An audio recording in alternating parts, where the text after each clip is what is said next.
On October 31, 2017, an 8-year-old boy called Mike was in the streets with his 12-year-old sister Ruby in search for candies.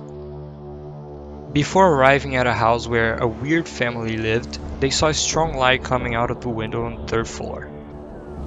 The kids didn't think much of it and decided to ask for trick-or-treats anyways. When they rang the bell, the door opened slowly with a scratching noise. Nobody was there.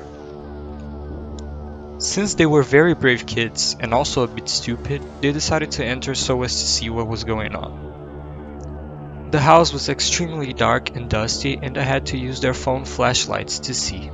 Generation Z, right?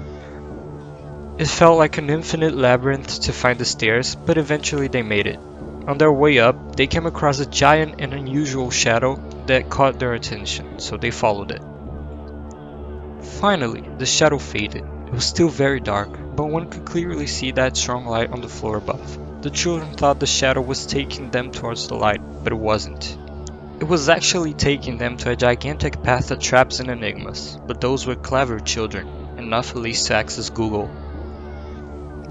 After searching all the answers on Google in their last generation smartphones, they made it out alive through all the challenges. They were finally getting close to their objective, the room with a very strong light.